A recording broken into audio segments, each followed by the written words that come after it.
I'm Jonah Fox. I'm a fintech entrepreneur.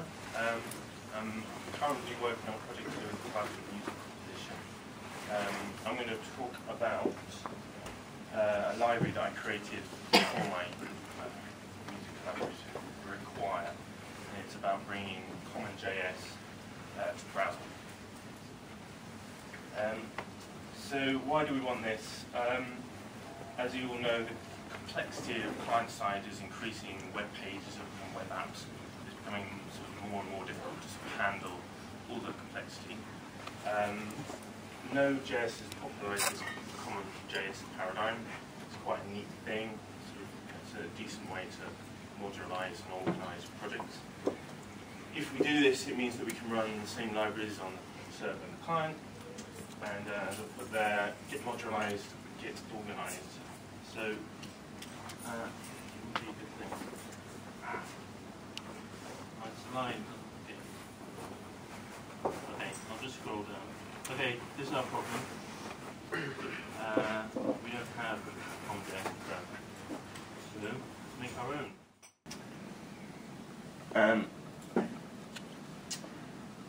So there's this little compiler that works in Node, and you can npm install it, or you can build it yourself or whatever.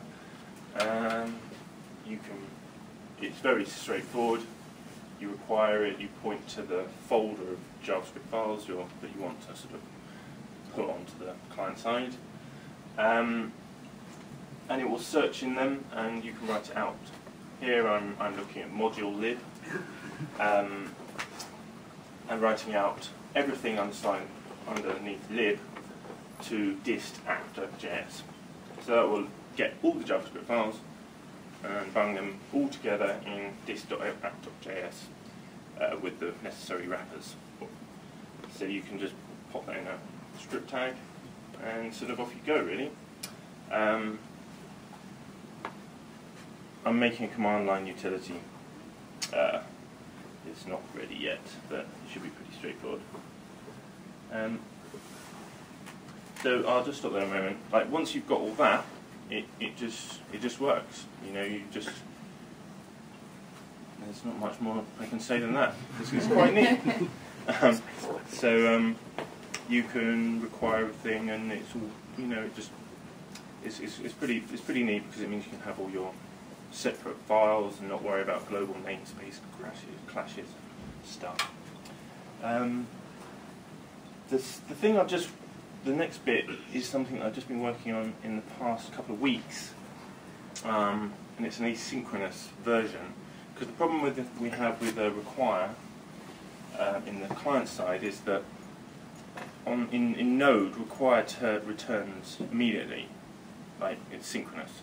So you require a thing, and you require a file, and it comes back immediately. It doesn't really work like that in the browser, which is why we need to sort of package up all our stuff. So I've sort of written a kind of a second module that you can add in. It's small as well, as you can see. I like to have my libraries sort of very focused, and they don't really do anything except what you want them to do.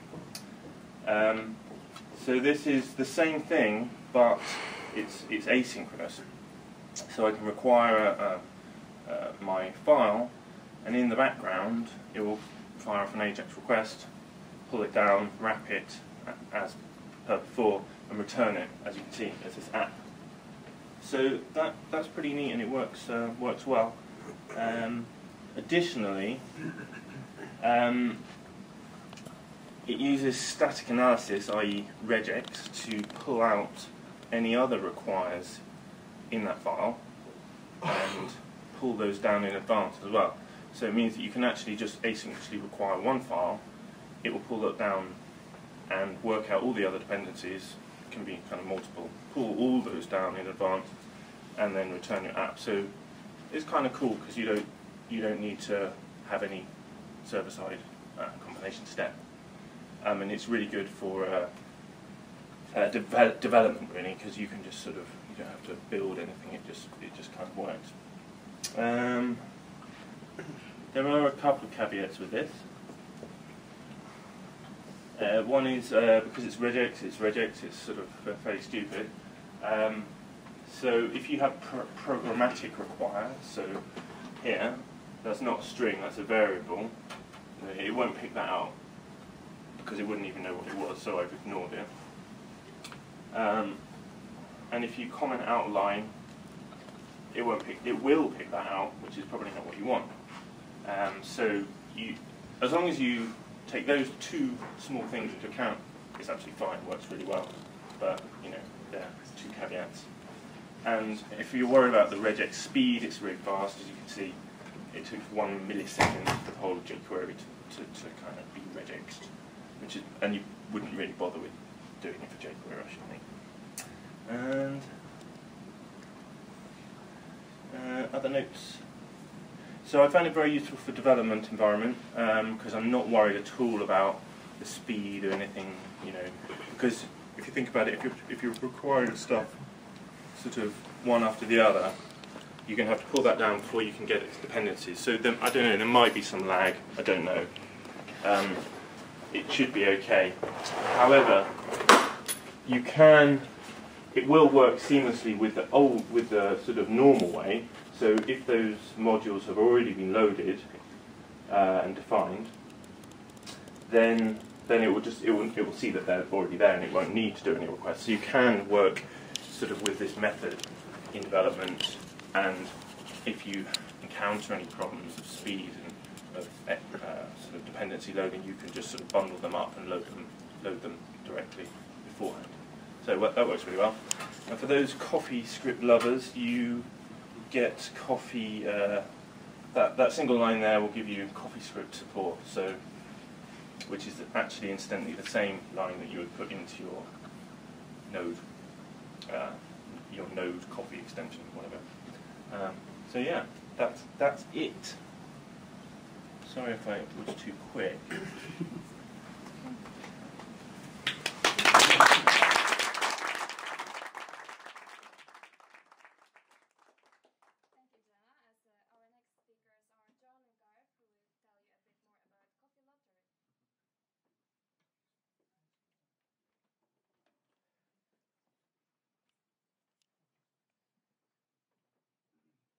Project. Didn't really bother with any kind of real-time JavaScript stuff. It was only until after we actually finished the project that we decided we wanted to add a sprinkle of asynchronous WebSocket style stuff. So basically we kind of went about removing parts of the PHP and replacing it with Node.js stuff. And this is a bit of a kind of demonstration of what we did and how easy we actually found it in the end. Easy.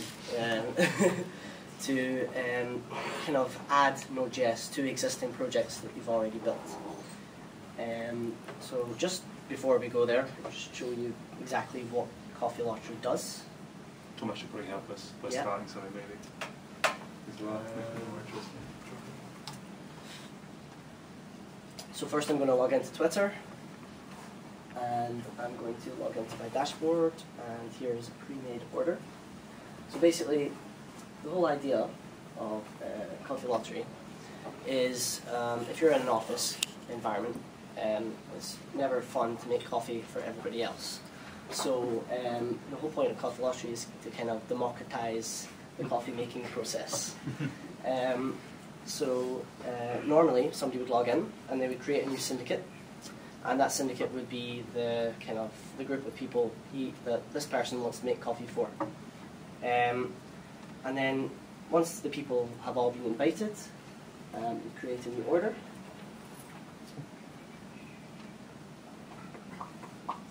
And the ticker starts. So you have a set amount of seconds, and you have to fill out your order. So I'm going to have a cup of tea with no milk and 2 sugars. Place my order, and then Tomasz in the back is going to You're placing your add his. And then I can place my order as well. So as you can imagine, the whole office would just fill up the whole order as well. Just place my order.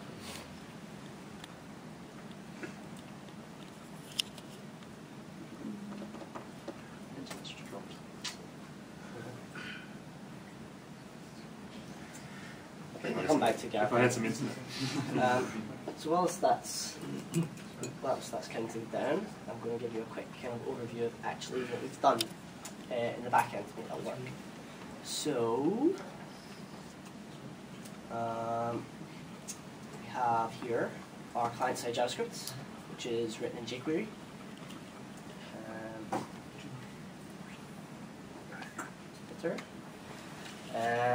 So connect to socket.io as normal, and we use socket.on as you normally would with a regular Node.js project. And then all we do is we refer to previous AJAX calls. Could you zoom in a little bit, please? Sure. Better? Yeah.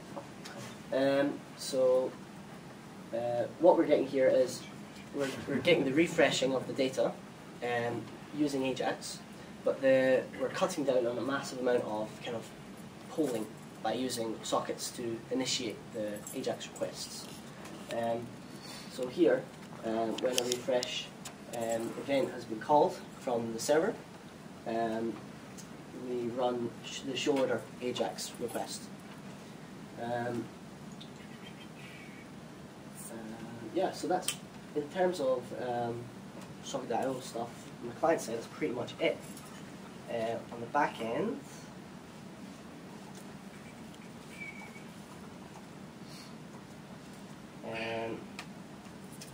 we logged into our pre-existing database, which was MySQL, and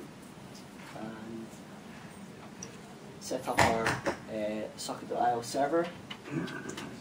And then here we have our refresh here, and this is actually for the timer.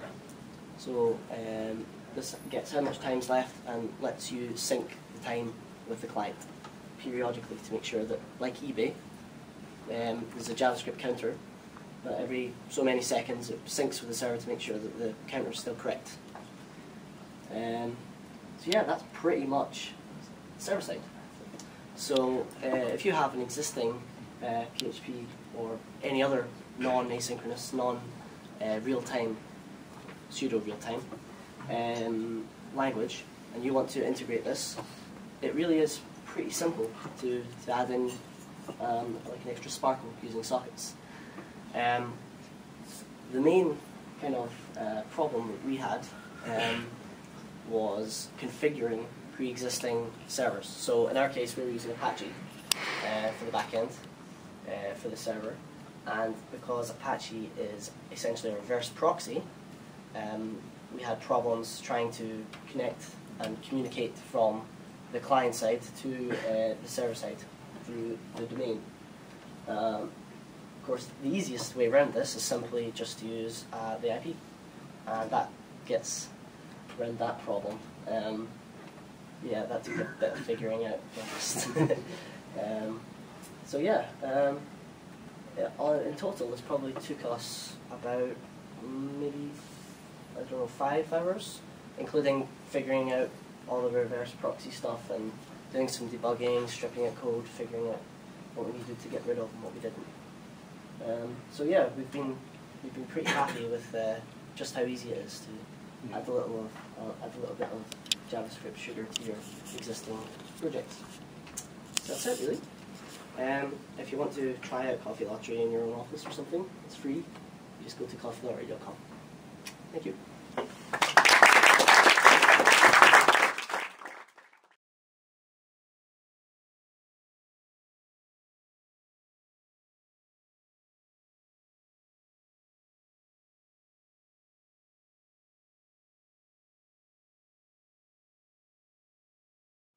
Great, thanks very much. Hi everyone, my name is Mike Cronley. I work for a company called Clock Limited. It's a top 100 digital media agency.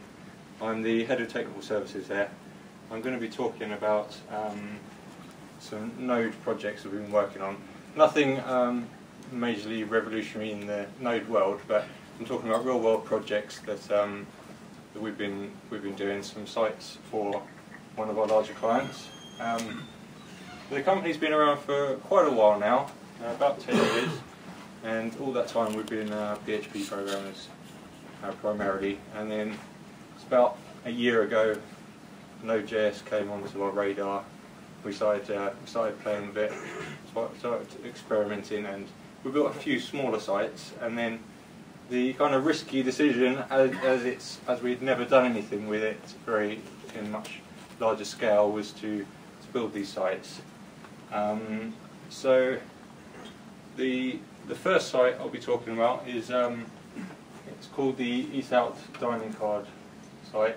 It's for News International, specifically it's a service for Times and Sunday Times subscribers. Those who have access through the paywall, they receive this as a privilege. So it's a website that they use to.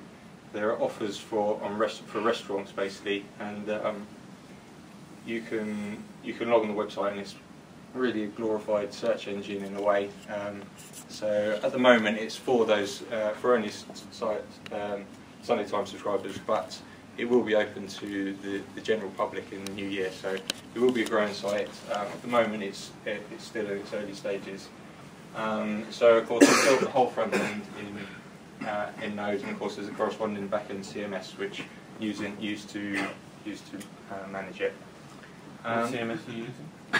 It's all in-house developed in Node, so I'll be getting onto that. So the other site, which is probably a bit more interesting from a technical point of view, is the Sun Perks website.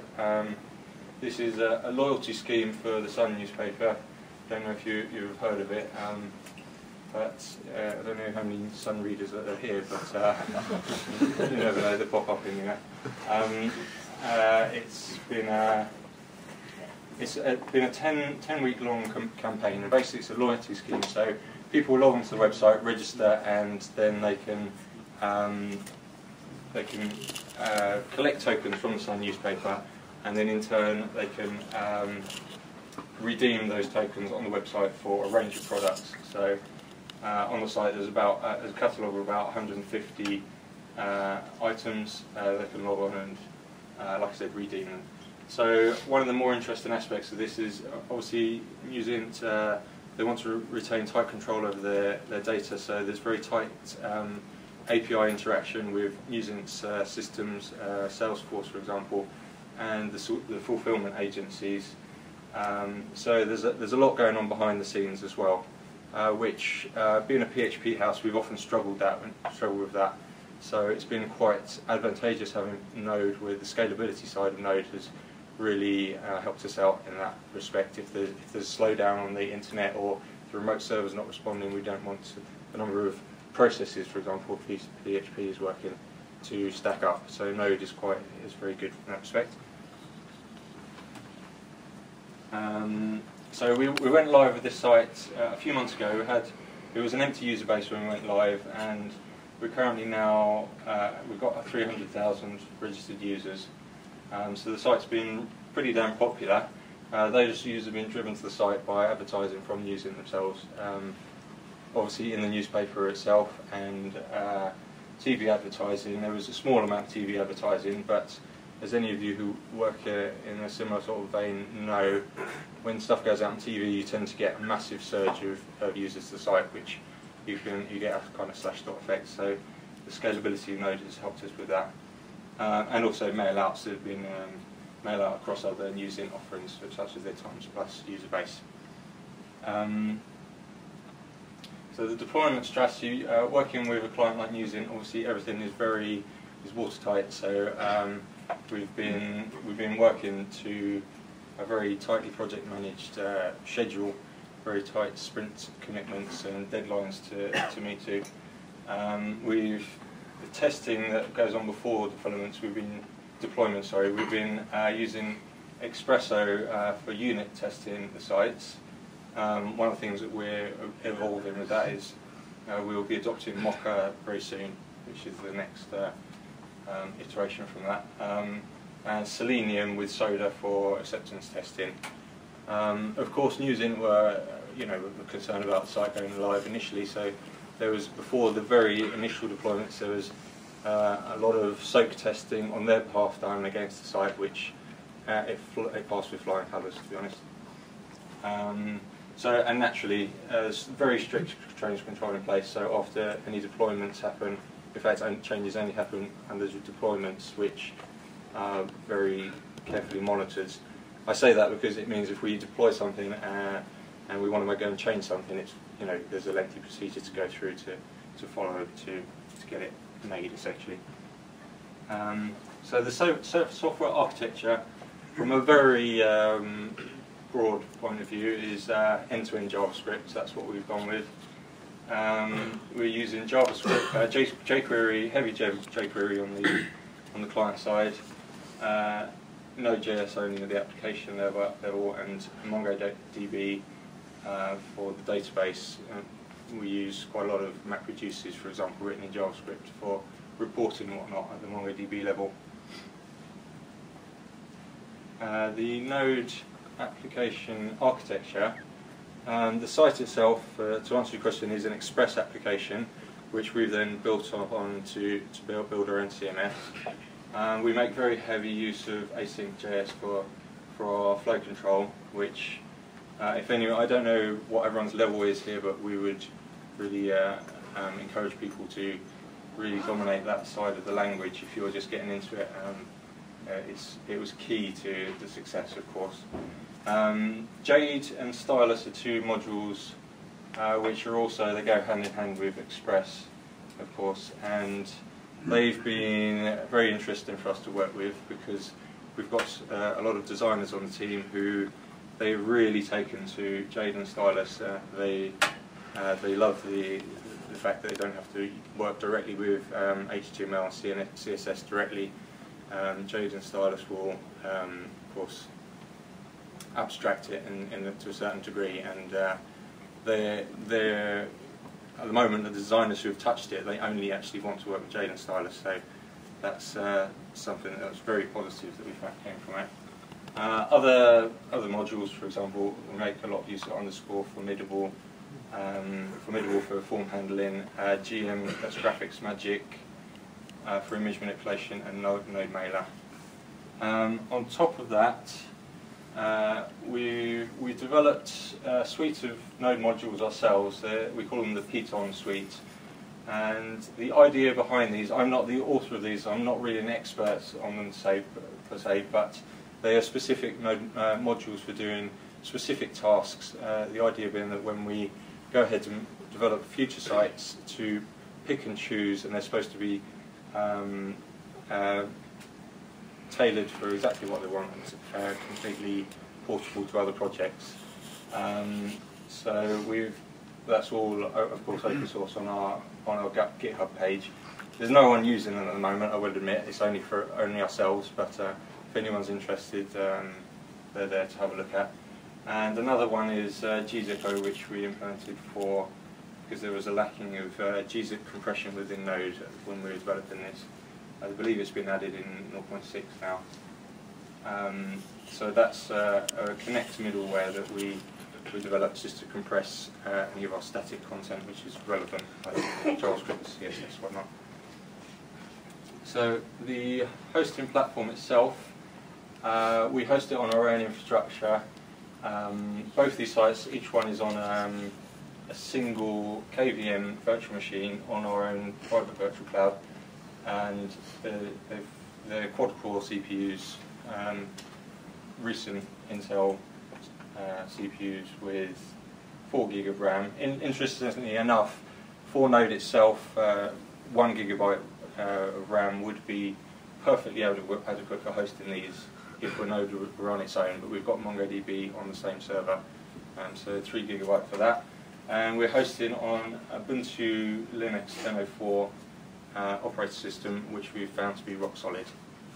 Init and monitoring. One of the problems, obviously, is how do you start and stop the website. We decided to use Ubuntu's Upstart scripts to give that functionality.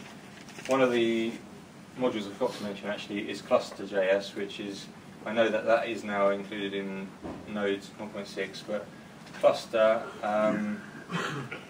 cluster will start a master process and a worker process per CPU to let you take advantage of multiple CPUs. So that was essential, and it has the nice benefit that if one of your workers were to crash out, for example, an unhandled exception, then it will straight away restart it. Now, this being hosted on a single server, we've been, for an important client like this, I would have preferred to have had a failover set up multiple servers, but we weren't able to do that. So for this, we've come up with this system of using Upstart's respawn functionality, which will restart cluster if cluster itself dies. Then if that has a problem, we've also got a monitor process running every 30 seconds, which if the site goes down, that will attempt to bring it up. And in the last case scenario, we've got a remote NodeJS server which will send us SMSs if the site goes down. I'm very pleased to say that we've never received an SMS, so NodeJS has never had to get involved. So we've had some minor problems with cluster going down, but very small problems, and they were quickly fixed by TJ Holloway Chuck, and since then it's been rock solid. So this is all very preventative, but we've been very pleased in general with the stability of the sites. Yeah, so that's that. So in conclusion, we've been delighted with the performance basically of the site. We've been churning out, obviously during the night the site drops off, it's UK only, but we get peak times during the day where we're churning out about 300 requests per second. I know that's a little bit anecdotal because it is static content mixed with some actual dynamic content going on there. But we're very pleased with that, and it's peaking at about 400 requests per second. In terms of actual registrations, which News International were very keen on and paying a lot of attention to, we were getting about 100 new registrations per minute at peak times. And throughout all of this, I was delighted that the server load never went above about 5, which, given as a 4-core server, I'm delighted with, because with our PHP setups, using the pre-fork model, essentially when we get a lot of traffic, it can easily take the server down. So we never had a scenario like that with these Node projects.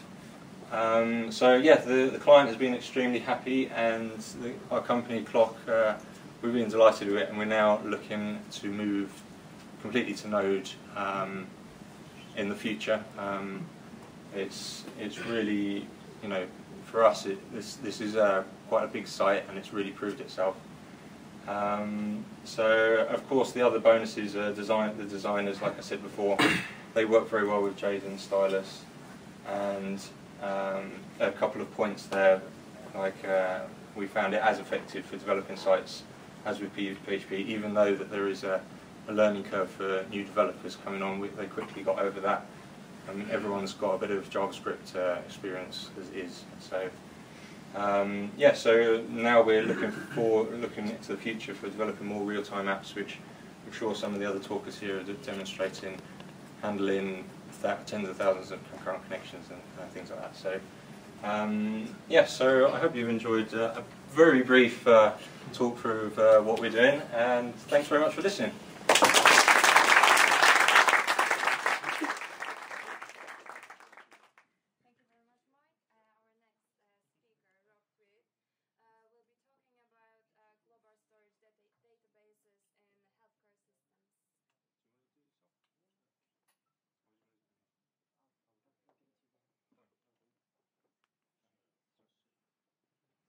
Talk about the kind of serious end of using Node rather than using it for kind of social networking kind of applications.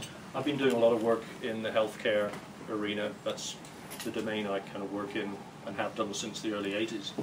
How do we do this? Yeah. So a bit of background on me. I've been along the way a management consultant. I worked for Tusharov's management consultants back in the 90s in healthcare IT. IT consultant working the whole kind of area of web, AJAX, XML, cloud, NoSQL databases. I'm also, for my sins, a developer as well. do a lot of work these days with Node and JavaScript.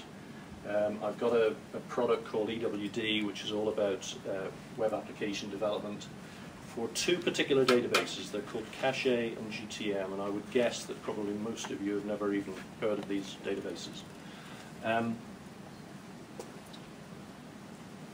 The interesting thing about those databases is that they pretty much dominate healthcare worldwide, and very few people even know about it. They're a type of database, they're kind of from a common heritage way back in the late 70s, early 80s. And generically they're termed global storage databases. In the UK, if you go to your GP, it's a fair chance that your records will be on one of these databases. Many hospital systems, if you go to hospitals, and your records will again almost certainly be on one of these systems, especially if you're in Scotland. Pretty much all the hospitals there are based around this. An awful lot of lab systems. If you're a US veteran, and there are about 4 million of them plus their families, all of their records are managed on these databases. An awful lot of the big commercial systems, many of the what are called healthcare exchanges for exchanging healthcare information in the States, known as RIOs, they're based on this technology. And it's not just the US and UK, this is worldwide, this stuff. And yet, as I say, you probably, I would guess, have never heard of these databases at all. And if we look at one in particular, and most of my work these days is actually in the States, although I do it from the UK. This is a very interesting product. The Department of Veterans Affairs, otherwise known as the VA, who are responsible for the health care of US veterans. Their main application was started development in the 1970s. It's known as Vista. It's nothing to do with Microsoft. They got the name long before Microsoft ever did. And it's generally recognized in the VA as a very, very functional application. And the interesting thing about it is because it was developed with federal US funds, it's available as an open source product under the Freedom of Information Act in the US. And that's spawned the development of open EHRs in the States. And there's an organization called World Vista who have taken this and now they're deploying it not only in the States but also worldwide. Jordan is now, their healthcare system is being implemented on a variant of the Vista application. And there are some small US hospitals now starting to use this. And the interesting thing is this is against a backdrop in the US of EHRs that typically cost tens of millions of dollars, sometimes hundreds of millions of dollars. Hugely expensive and actually, by and large, not very functional. So here we are coming in with basically a free EHR. Sorry, what was the EHR? Electronic healthcare record. Sorry. So, against a backdrop of these ridiculously expensive systems, here's a free one coming in. So this is starting to get a lot of interest now, particularly in the US. The problem is that, as you can imagine, an application built in the 70s and through the 80s, the UI of it is very, very old-fashioned. It's a kind of roll and scroll and all this kind of stuff, green screen. And clearly it needed modernizing. And that's one of the areas I've been working with the World Vista people, trying to get into the whole VA itself, in helping them web-enable this ancient application. The problem is the programming language that's being used. Associated with this database is an integral language. It's known as M or MUMPS. It's a bit like Marmite. People either love it or hate it, and modern developers tend to hate it. But there's nothing particularly wrong with it. It's just an old-fashioned language. And the other problem is that there's a kind of declining number of people who are skilled in this language. So we've got this interesting thing of declining skill base in this technology, and yet an increasing interest in this very old application. If it's modernized, bring it up to speed. So I've been pushing the idea of JavaScript as a great alternative. It fits very, very well with the database. And if you look on my GitHub site, Rob Tweed, you'll find various connectors and interfaces that I've developed over the last, I've been working with Node for about 18 months. And the attraction of this would be to have one language, of course, back and front, for the browser and the back end, and allowing us to put in new, innovative functionality into this very old application. And also what I'd like to see is then bringing in, as a result of that, a new wave of developers. Because if JavaScript is making this possible, then we can get new blood into this environment. And the market is huge. It's a huge market. This is one of the areas which I'm pushing for these applications, is the use of the real-time stuff with Socket.io and WebSockets. The concept there is the clinician going around the ward with his iPad, getting a real-time graphical display, updated in real time, so the ECG or the information coming off the equipment for that patient. All very straightforward to do. As you can imagine, it's not particularly difficult if you've got using some of the graphical libraries now with WebSockets updating it straight off the back end. And of course, unlike a few years ago in healthcare, this kind of stuff would require very, very expensive, like ridiculously expensive proprietary hardware to do that kind of stuff. Now we're talking of doing it on iPhones, iPads, that kind of stuff. This is an example of something I've been working with the World Vista guys for. This is a Sensor Touch UI running on an iPad as a front end to basically a 30-year-old application. And in this case, showing what's called a continuity of care record for a patient. And we're looking at then adding to this with WebSockets. So it's really just completely revolutionizing this, what's previously thought of as a dead, ancient, obsolete technology. And now we're leapfrogging all the commercial vendors with their hundreds of $1 million worth of equipment that can't do this kind of stuff. Which is kind of ironic the way it's gone. Another area that's springing up now is something known as the semantic healthcare web. I'm not sure if any of you are familiar with this concept of this Tim Berners-Lee concept of the semantic web. This is starting to become quite important in healthcare, and these databases, Cache and GTM, are excellent technologies to build what are called triple stores and graph databases on top of. Some of the jargon there is RDF. It's an XML format for exchanging these things known as triples. The idea of this is you can, by interconnecting your applications using this technology, you can get a kind of web of healthcare data. So instead of interchanging the old kind of way with data with applications, this is a new way of thinking about interconnecting healthcare systems. There's something called Sparkle, which is the query language for the semantic web, and that's something that needs to be worked on. And we're hoping to get a project underway which is going to start implementing this stuff. One of the things I'm going to look at is integrating with the Node library for RDF, this thing called RDF Store, and see if we can use the Cache and GTM databases as a persistent store for the back end of this. So yeah, this is one of the reasons I wanted to talk about this and kind of introduce you guys to it. Was my perception of the Node community is there's an awful lot of work in the kind of social networking area, the kind of general web area. This is a huge industry, massive worldwide industry, and it's just crying out for new talent, particularly in the JavaScript, and Node is just fitting beautifully with this stuff. All the stuff I've been doing with it just works great. It's all about large legacy applications. It's almost impossible to take a 30-year application with 30 years of healthcare data in it and just rip it out and put something new in. That doesn't happen. Okay, so it's all about renewing and revitalizing legacy systems. That's kind of name of the game in healthcare. It's one of the reasons, by the way, why the National Programme for IT in the NHS has ended up wasting £7 billion. That's literally what's happened, because they tried to rip and replace existing applications. We were talking about it earlier. Anyone with an ounce of clue would have realised that that was a recipe for disaster. It turned out to be we've spent as taxpayers £7 billion proving that it was ridiculous. So this is a massive opportunity for any of you guys that would be interested. You know, it's an industry where what you do can really matter. It's you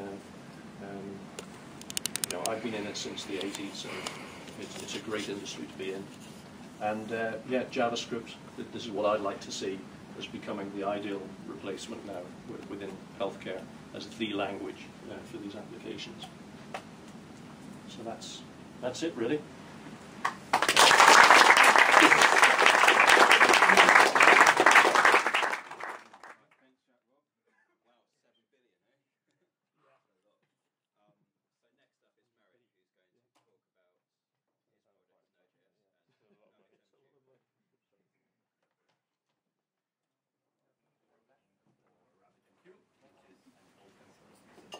Airline.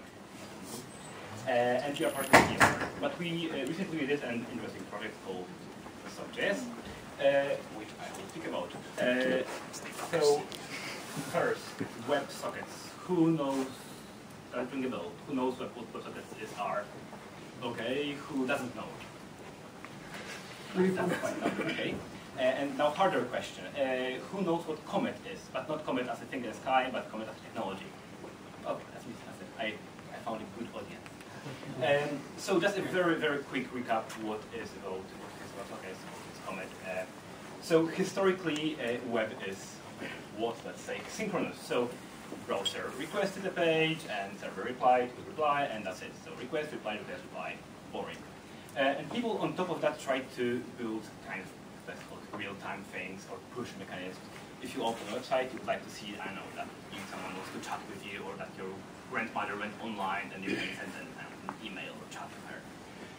And people we were able to do this kind of server send an event to the browser for a very long time, actually since JavaScript. And that was called Comet. So Comet is an umbrella term for various browser technologies that can be used to basically send data from the server to the browser. And for years it was used in just polling or some very simple scripting. And finally, a few years ago, I think 3 years ago, WebSockets came out, and WebSockets basically solves this problem. WebSockets is kind of HTTP, but isn't really. So there is a request that comes from the browser to the server that looks like HTTP request. It's not really HTTP request. There is a response that comes from the server to the browser that looks like HTTP response. It's not an HTTP response. And then the connection is magically switched from the kind of looking like HTTP to something completely different, which is called WebSockets protocol, and messages can fly in both directions. And that basically is way faster than previous polling mechanisms, previous browser hacks. So that's works. That's so much better. But it's not all that green because WebSockets are very new. WebSockets are part of HTML5 effort. And it seems that all the browser vendors actually kind of agree that WebSockets are the future. But we are kind of not there yet. For example, IE or Opera don't support WebSockets. They do some experiments, but it's not. And there are problems with WebSockets on all the layers. So starting with the protocol is not yet formalized, it's not yet defined. So if you want to write a server-side WebSockets server, they basically implement 5 different protocols right now because everyone implements a different thing. So it's not that simple.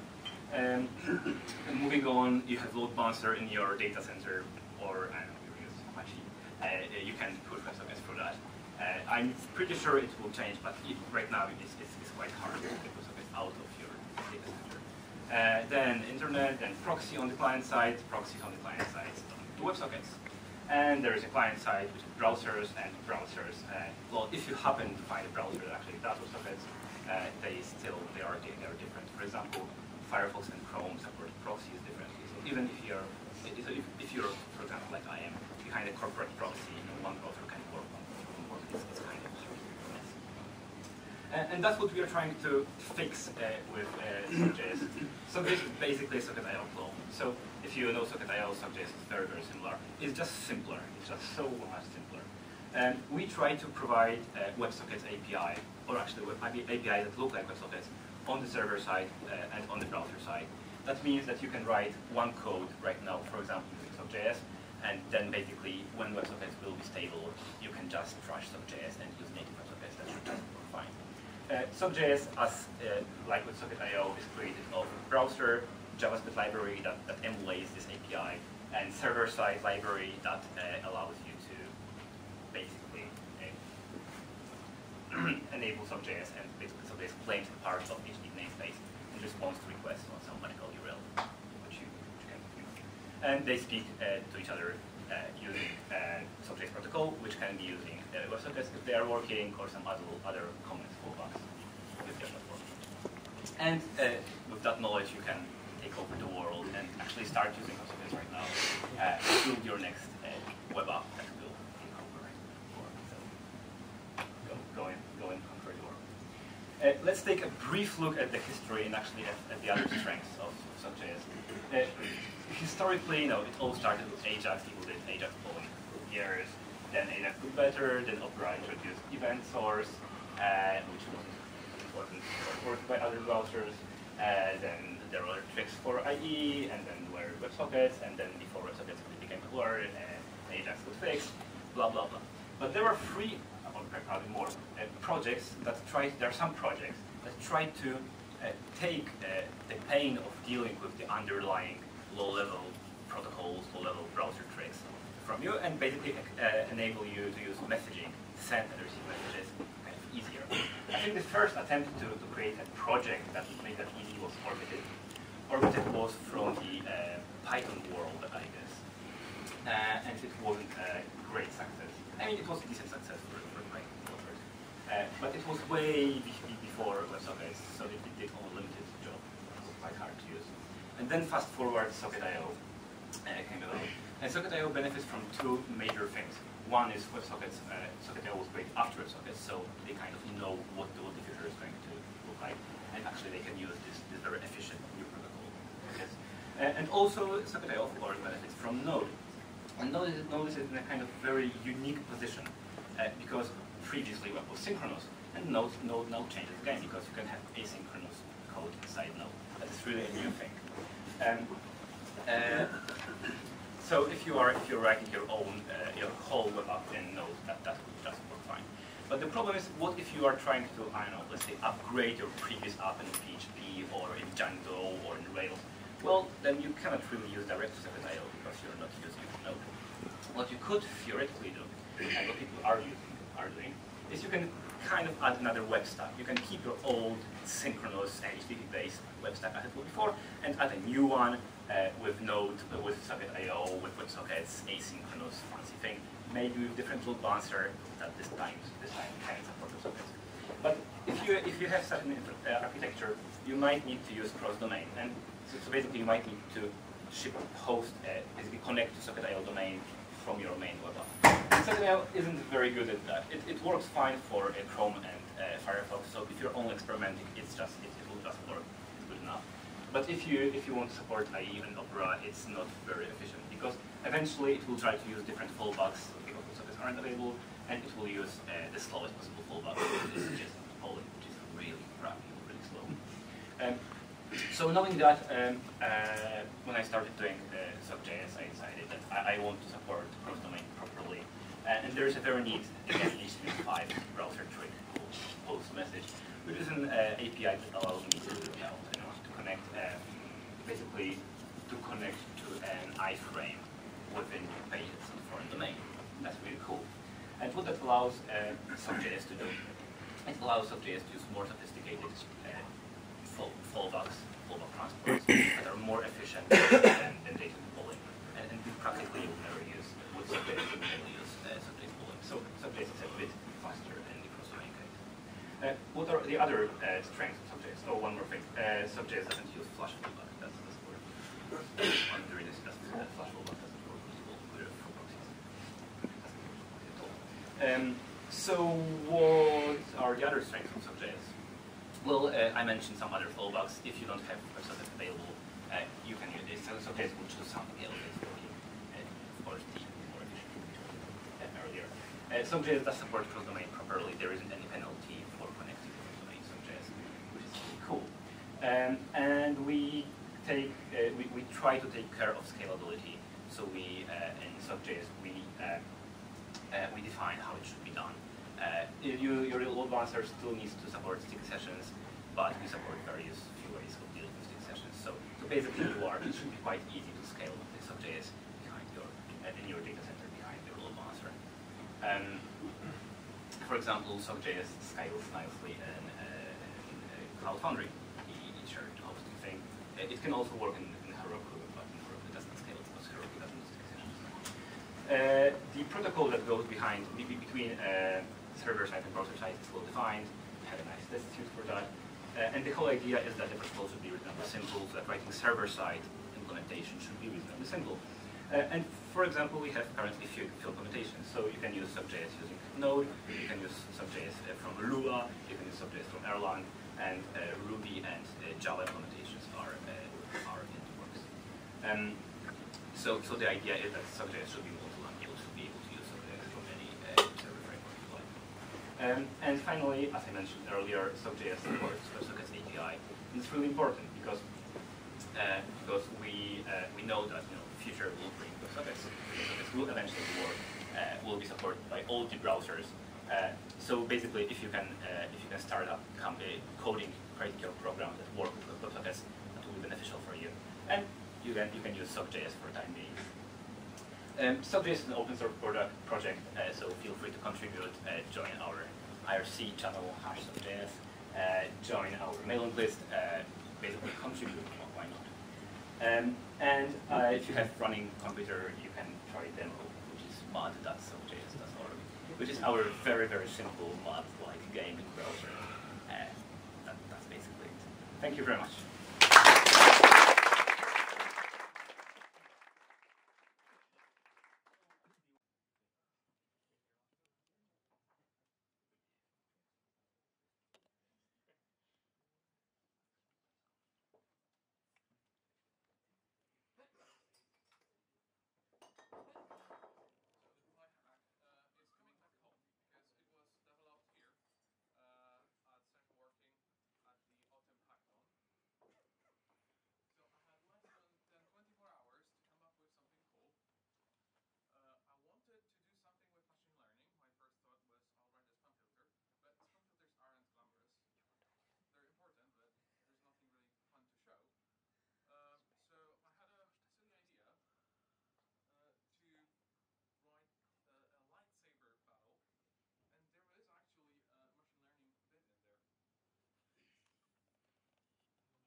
So my hack works via WebSockets. I sample a gyroscope and accelerometer on any device that supports W3C device orientation API. I sample it 40 times per second, so it really needs WebSockets to upload stuff to Node.js, which runs a brain.js library with neural networks. The neural network processes the accelerometer and gyroscope data, recognizes the moves you're making, and again, via WebSockets, pipes the result in real time to the browser. It turns out that recognizing move from accelerometer is really, really hard problem. At first, I thought, hey, I can do so-called dead reckoning with the accelerometer. So from acceleration, you compute velocity, and from velocity, you compute position. Turns out you need really, really high precision for this, way higher than the iPhone can do. Maybe military-grade missile chips can do this, but not the phone. Because if you're off even by 1 degree, acceleration of the gravity is interpreted as acceleration sideways. So your virtual position starts drifting and accelerating away from its real position, and it's like you can drift away 10 meters per second.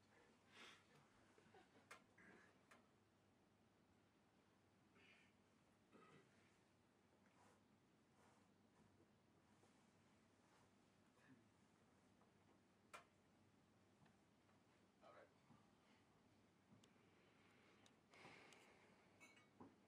One thing that bit me is that WebSockets doesn't work via a 3G connection because O2 has their bloody censorship proxy. That just breaks connections. All right, so yeah.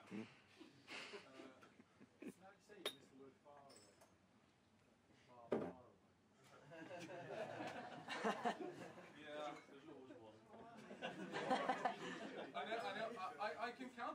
being really geeky in the audience, when I showed this for the first time, someone in the audience had a Jedi robe with them, so you could borrow it, and had a full proper costume. I'd like to say I'm a Trekkie, I'm not a Star Wars. Anyway, here's me holding the phone. I can hold it like that, and it should pick it. Well, anyway, yeah, that's the right angle. If I hold it in two hands, it recognizes it as well. Wow. So I can hold it like that, and hold it farther like that. You know, if I hold it with one hand, it's all recognized. You know, and I say one hand. And something like that, it recognizes as well. So I could put a lot of if-else in my code to recognize every possible position. You know, if it's higher, lower. But instead, I just fed all this data to Node.js. To neural network. I wrote an application that reads all the data, nicely graphed on canvas. And I was just recording all the moves. So I spent half of the night beeping with my phone and giving it enough samples for the neural network to learn, because it needs like 400 moves to actually start recognizing with any decent accuracy. Another problem I had is that when neural network doesn't work, it's just random. You cannot figure out why it doesn't work. There's an interesting anecdote, I don't know how true it is, but it's very possible, that a Department of Defense wanted a project that used neural networks to recognize enemy tanks, apart from friendly tanks. So they gathered a lot of photos of enemy tanks, a lot of photos of friendly tanks, fed it into neural network software, and it learned. It recognizes all their sample photos perfectly. But when they tried it in real battlefields, it failed miserably. So, of course, it took them a long time to realize what was wrong. And what they eventually figured out, that their friendly tanks were photographed when the sky was clear, and the enemy tanks had cloudy skies on it. So they had a huge project that learned to recognize clear sky from cloudy sky. So neural networks just learn from whatever it can pick in the data. So I'm not even sure how it works. But if you're on Wi-Fi, and if you have an iPhone or anything with gyroscope, you can open this URL, and you'll join me in the battle.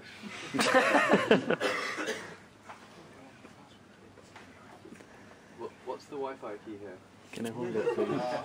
I don't know. Oh, my hands are done.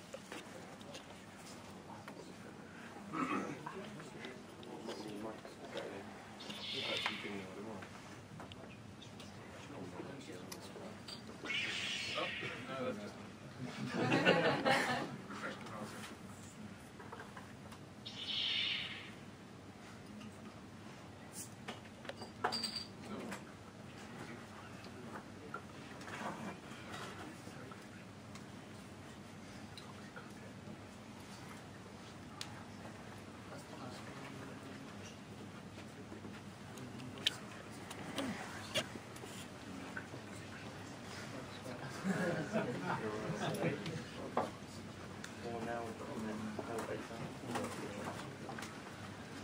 Central working with E replaced with 3, all vowels replaced with digits. Central working.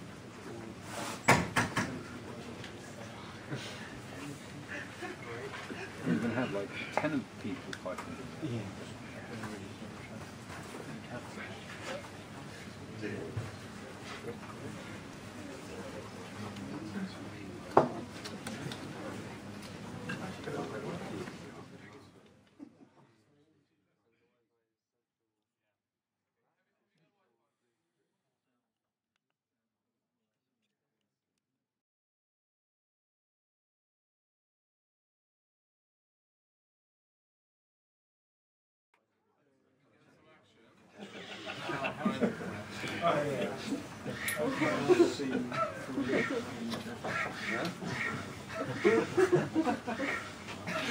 For a complete buzzword bingo, this is animated using CSS3 transitions, HTML5 audio API.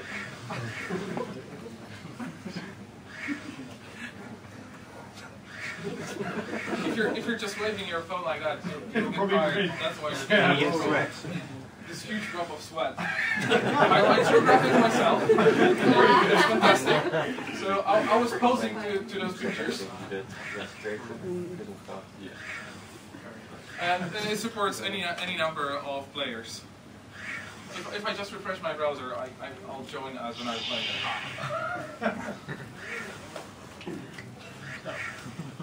So that's it.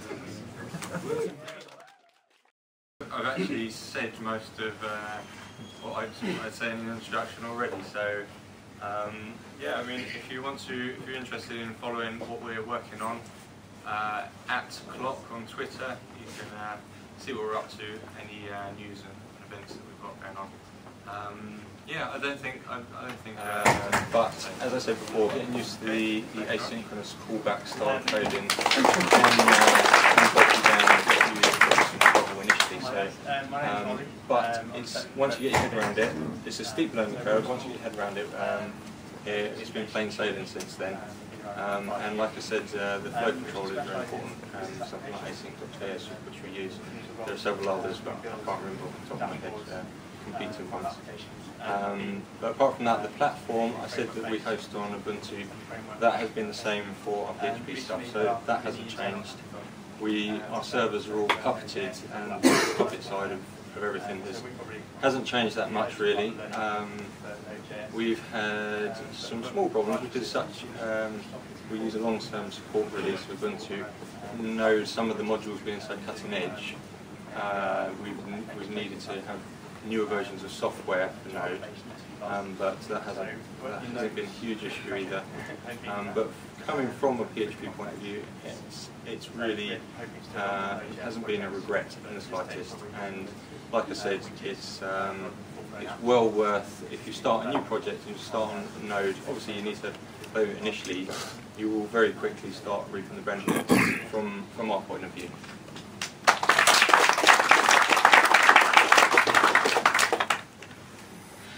Okay, and myself, Inga, Harry. In PHP, you either end up talking to them synchronously, wasting or you just yeah, so which has a lot of complexity that Node is just designed to solve. Yeah, I did mention that was one specific problem that we had. Data has to go to using servers. If we make an API call in PHP, that process will be waiting for response. Where of course it is a Node as well, that can currently benefit, sort of mitigate the problem. Yeah, exactly. We're sort of in-house for service digitally. We do branding. Jonah, I forgot your name about the healthcare. Yeah, not really a Node question, but what was so special briefly about those databases and why I heard them? That's an interesting question. It's something that a lot of people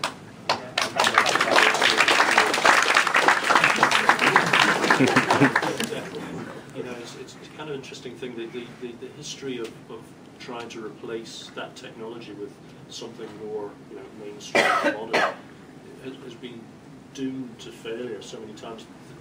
I mentioned the Veterans Administration.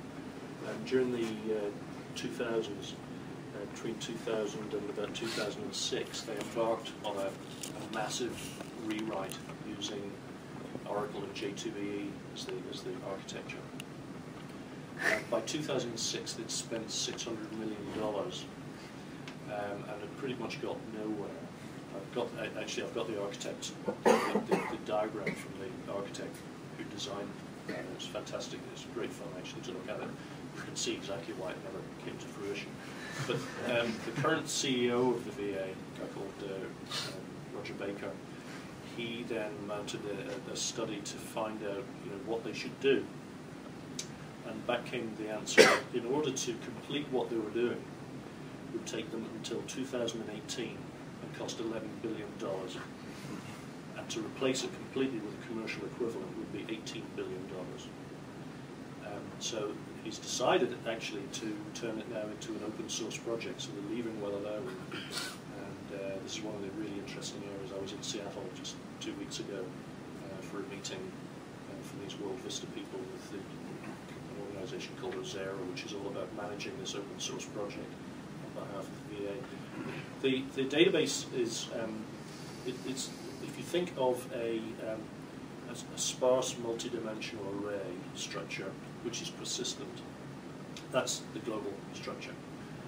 It's a very kind of basic, very primitive data structure, but it turns out that you can do pretty much anything you want. Healthcare information has a couple of features. One, it's constantly changing. Requirements in healthcare come, new things come along. So the data model is constantly increasing. It's one of the reasons, by the way, why that semantic web stuff is so interesting, because if you've modeled it in a relational database, you'd be constantly up against reworking. Kind of being appalled at the way people use it nowadays, big massive applications. It really never was really designed for that. I think for applications that require a lot of database access, that require lots of kind of server calls, lots of Ajax style stuff, moving forward, Node.js is probably a pretty smart way forward. Also, things like things that require quite structured routes, for example, services, REST services, things like that. Node.js seems to be a pretty smart option for that kind of stuff. The other great thing about Node.js, of course, is it's in JavaScript, which is the lingua franca of the web, as many people call it. So, there might be, as some people here have said, quite a steep learning curve at first, but in the end, it is just JavaScript, and it's a C-style language, and it's not too difficult to get your head around. So it means that people who are already developers, say in PHP, who understands C-style syntax, could look at a Node.js application that it was broken, say, and fix it, because they understand the basic design patterns, I would argue. So to answer your question, I think Node.js has its place. PHP does as well, but I think PHP has been abused over the years, and Node.js, the Node.js community is really brilliant because it is very focused towards good standards, semantic web, all this sort of stuff is very much at the core of what our community is all about. PHP less so. So Node.js is the way forward. PHP is as well. By the way, there's a recent talk that's just been put out with Ryan Dahl talking about the history of Node.js. It's a talk he gave remotely to a group in Phoenix. I just caught it a few days ago, and it was brilliant to hear from him the real background history to stuff that he's never talked about before, about how he dropped out from the maths PhD and all this kind of stuff. If you can find it and you're interested in, if you really start to get an idea of what he had in mind as the use case for Node.js and what kind of problems he was trying to tackle with it. So I thoroughly recommend you finding it.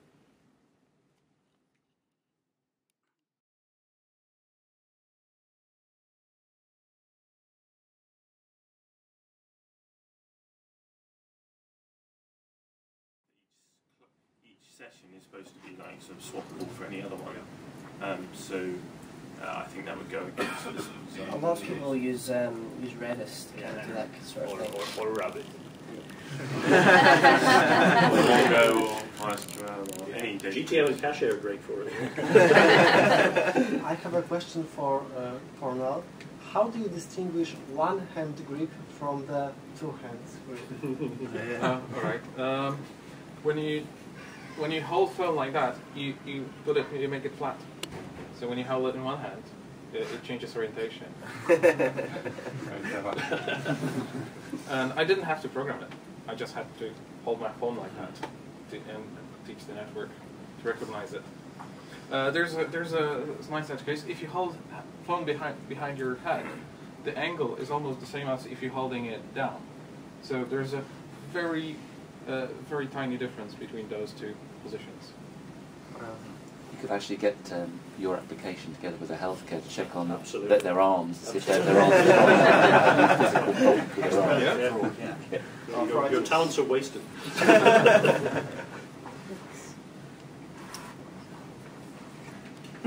Cool. We'll finish with questions. One more. For the brequire thing, are there any advantages? I can't go into Meetup, so we always try and want to hear what you have to say. It's obviously right on our Twitter page, which is @cyberduck_UK, right on the Meetup group. If you